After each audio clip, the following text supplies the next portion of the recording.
We take refuge in the Buddha. We take refuge in the Dharma. We take refuge in the Sangha.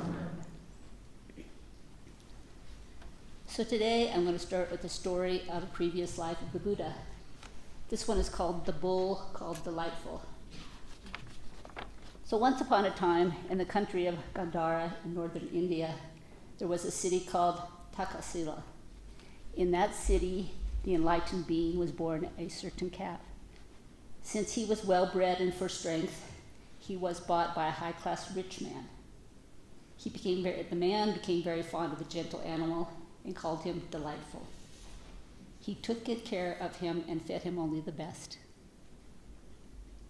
When Delightful grew up into a big, fine, strong bull, he thought, I was brought up by this generous man. He gave me such good food and constant care, even though sometimes there were difficulties. Now I am a grown-up bull, and there is no other bull who can pull as heavy a load as I can.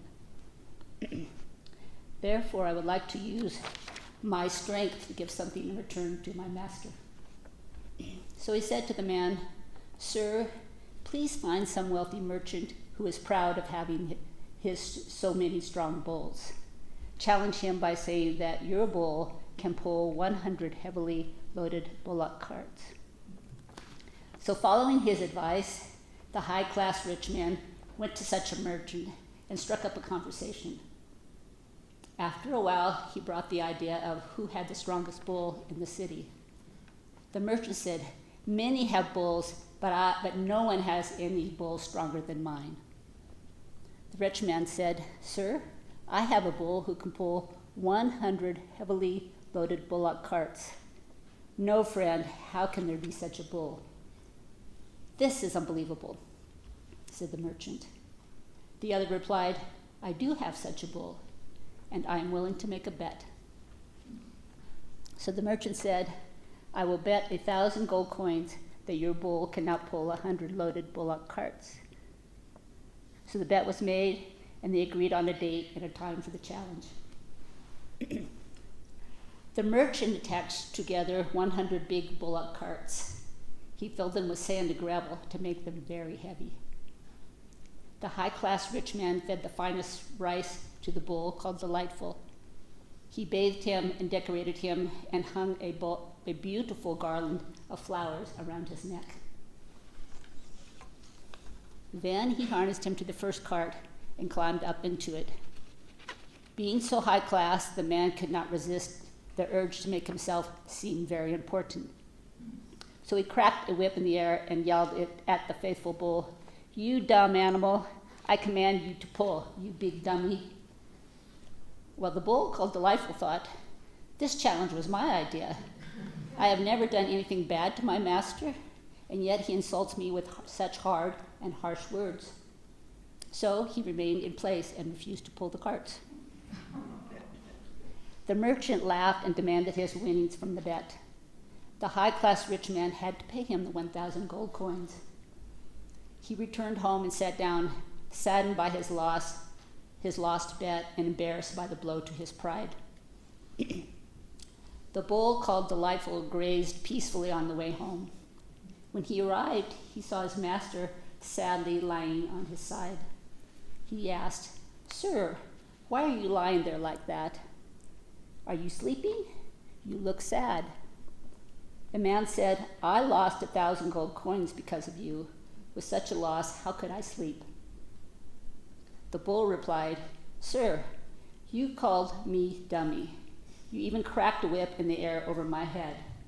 In all of my life, did I ever break anything, step on anything, make a mess in the wrong place, or behave like a dummy in any way? He answered, No, my pet. The bull called Delightful said, Well then, sir, why did you call me dumb animal and insult me even in the presence of others? The fault is yours. I have done nothing wrong. But since I feel sorry for you, go again to the merchant and make the same bet for 2,000 gold coins. And remember to use only respectful words I deserve so well. Then the high-class rich man went back to the merchant and made the bet for 2,000 gold coins. The merchant thought it would be easy money. Again, he set up the 100 heavily loaded bullock carts. Again, the rich man fed and bathed the bull and hung a garland of flowers around his neck. When all was ready, the rich man touched Delightful's forehead with a lotus blossom, having given up the whip. Thinking of him as fondly as he were his own child, he said, "My son, please do me the honor of pulling these 100 bullock carts." Lo and behold, the wonderful bull pulled with all his might and dragged the heavy carts until the last one stood in the place of the first. The merchant, with his mouth hanging open in disbelief, had to pay the 2,000 gold coins. The onlookers were so impressed that they honored the bull called Delightful with gifts. But even more important to the high-class rich man than his winnings was his valuable lesson in humility and respect. So I very much like the Jataka tales, and I'm very fond of cows, so this one seemed to be very good for me. And this was about the enlightened being, the Buddha, who was born as a calf and grew up to be a gentle bull called Delightful. So the tale between the rich high-class man and Delightful gives us several essentials in negotiating the challenges we face today in a seemingly competitive, divided world. A world of impermanence which is evolving socially, culturally, technologically. Everything deserves respect. And we know tender, mindful speech enables us to engage with others at a lower degree of harm, with more respect and more compassion. In the everyday today art of communicating with the intention of being mindful and speaking skillfully, we find ourselves in need of help, guidance, and a clearer understanding of what right speech is.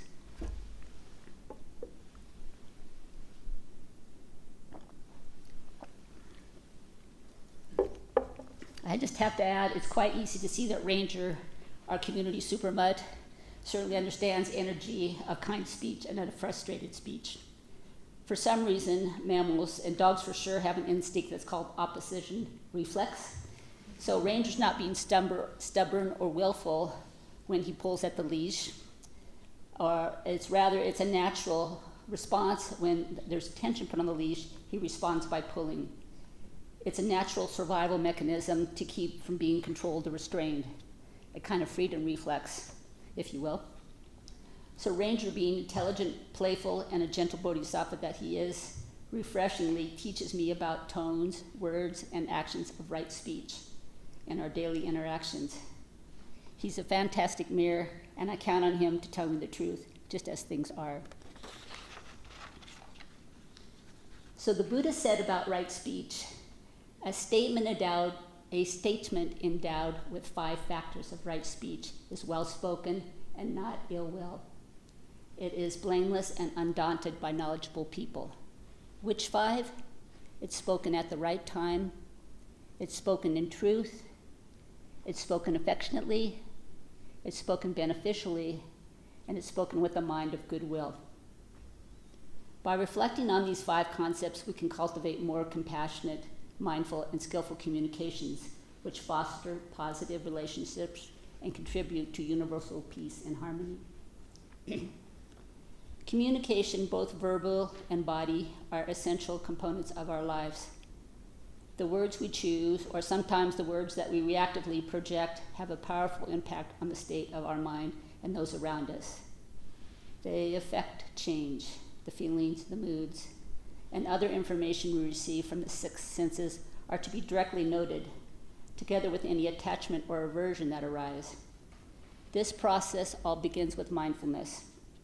Whether pleasant, painful, or neutral, emotions without a layer of judgment increases our capacity to be compassionate to ourselves and to others. As you know, this takes an enormous amount of discipline and paying attention. And if we practice compassion, it will set us free to grow within the constant flux of impermanence. So many of you may know from my last Dharma talk, I started an experiment from Great Master Keizan, and the core of the teaching of the experiment is 10 times having the urge to speak, let 9 go past. let moss grow around your mouth. Well, overall, this experiment has been very good for me. It's actually encouraged me to take a step back, and when I have this urge to speak, enters my awareness, it's very helpful in revealing what I do.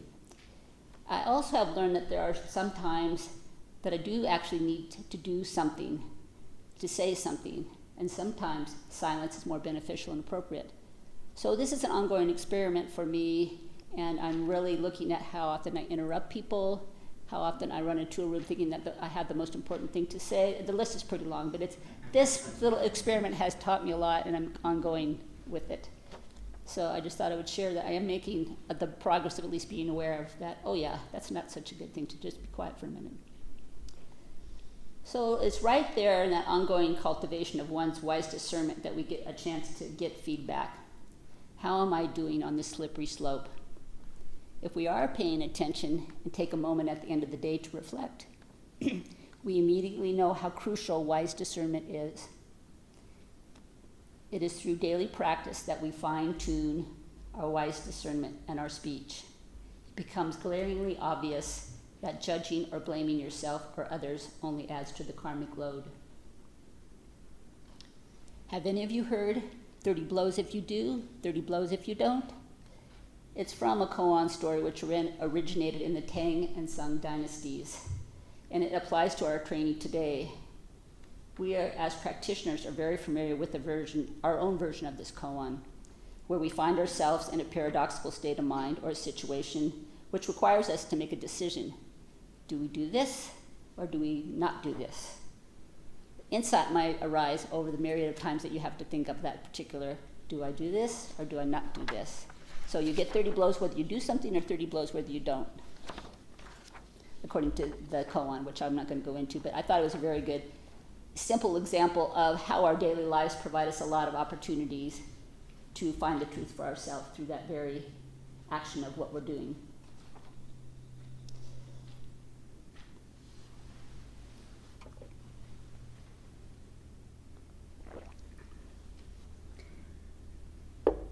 If I'm remembering correctly, there's a quote from Carlos Castaneda, Journey to Exelon, which reads, "Trouble is, you think you have the time."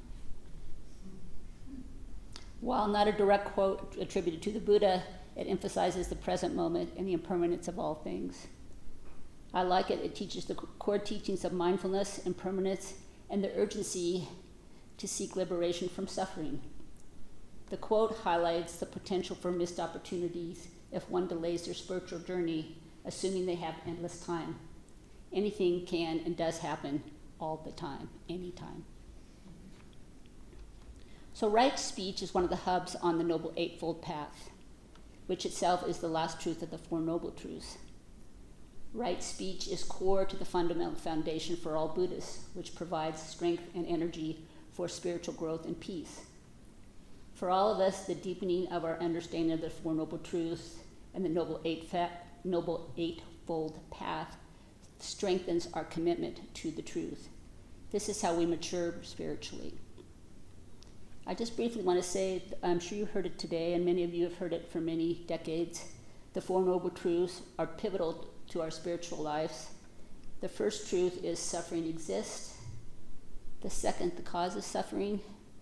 The third, the cessation of suffering. And the fourth, the path or the way to liberation.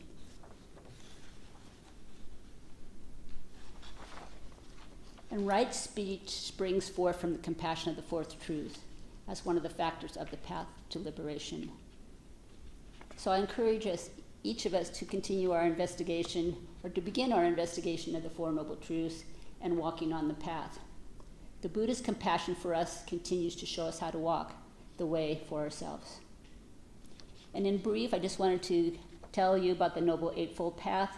It's grouped in 3 categories: wisdom, ethical conduct, and mental discipline. And the path is not linear.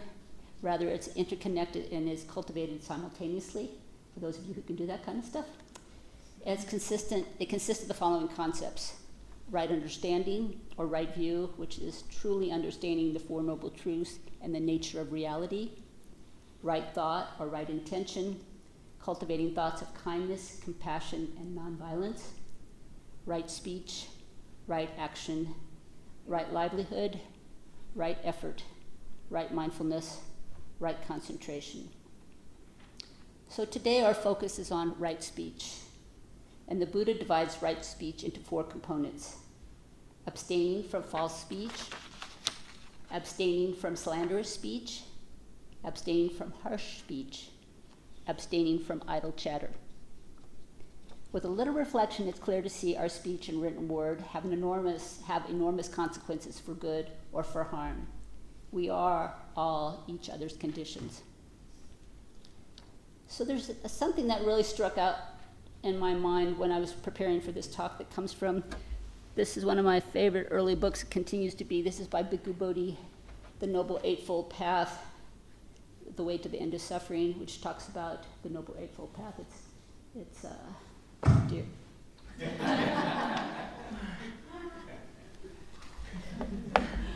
Yeah, very dear to me.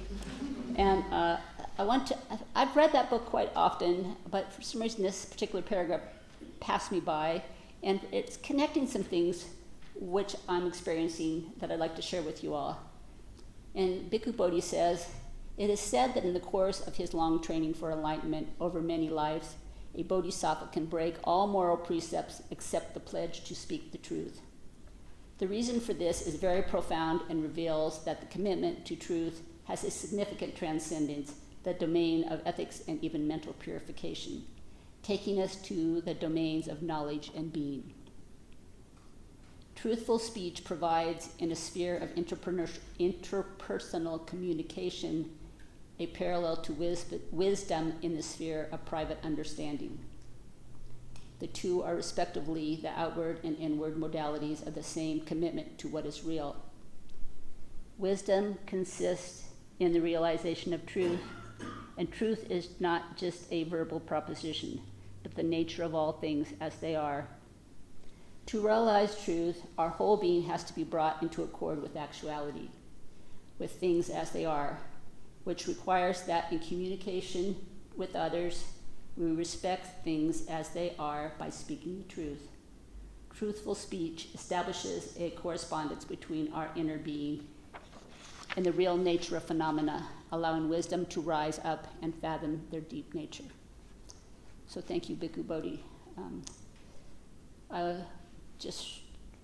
If you get a chance, take a look at the book. That's in the right speech area. It's just something that really connects about how important all of the hubs of the Noble Eightfold Path are. And for me right now, right speech is a way that I can start connecting more and become more spiritually mature.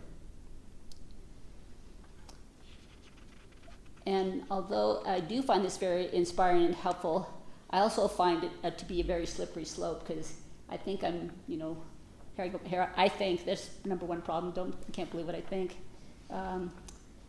I just recognize I have a very clever ego and it adapts at quantum speed to whatever it wants. So even though I read something that inspirational, the seconds later I'm doing something that has no connection to what I just think I want to do. So that slippery slope is always modified by being careful and looking at what I'm doing, and below that what my intention is. My spiritual path is not love and hate, light and dark, right and wrong, and so on, as one does not exist without the other. Light does not exist without darkness. Inclusively, in my practice, it's more like a balancing act of the unions of the opposites, moment by moment, interdependence and interconnectedness of all things, which deserve our love and respect.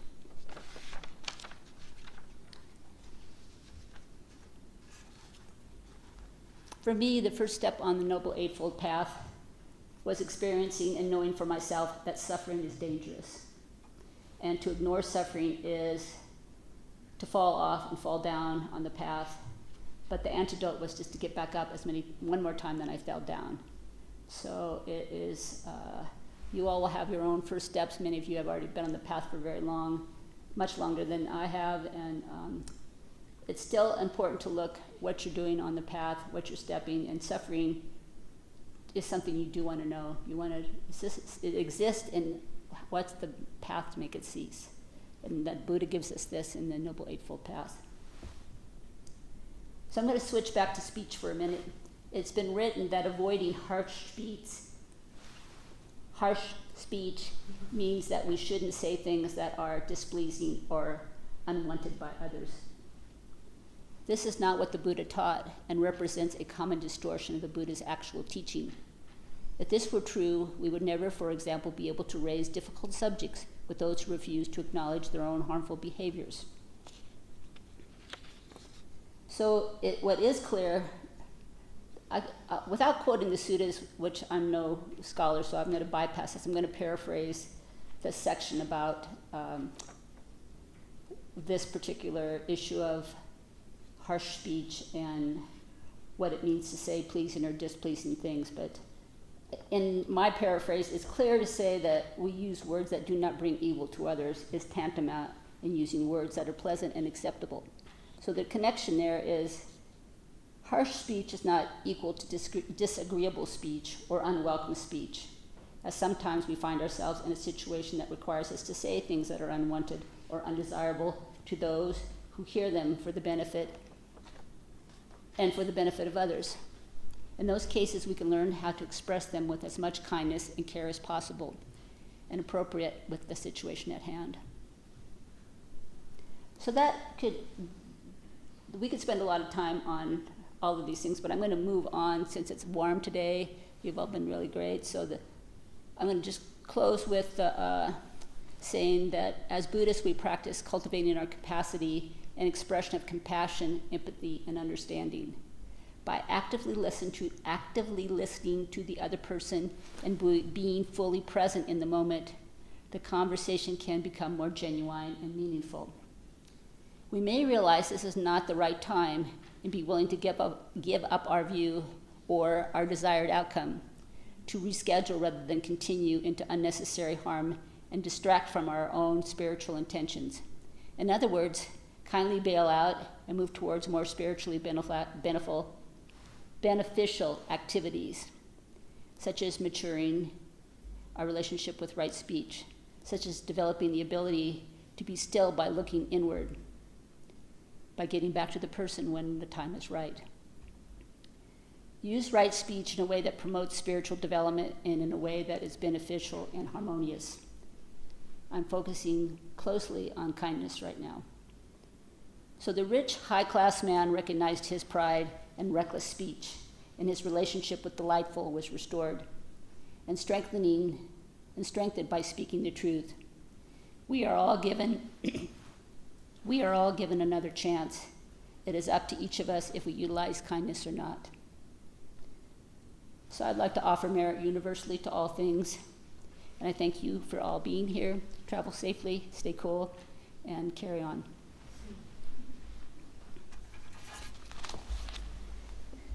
The Noble Eightfold Path, The Way to Suffering, The End of Suffering, by Bhikkhu Bodhi. Are they in the shop, Lori? They're in the shop.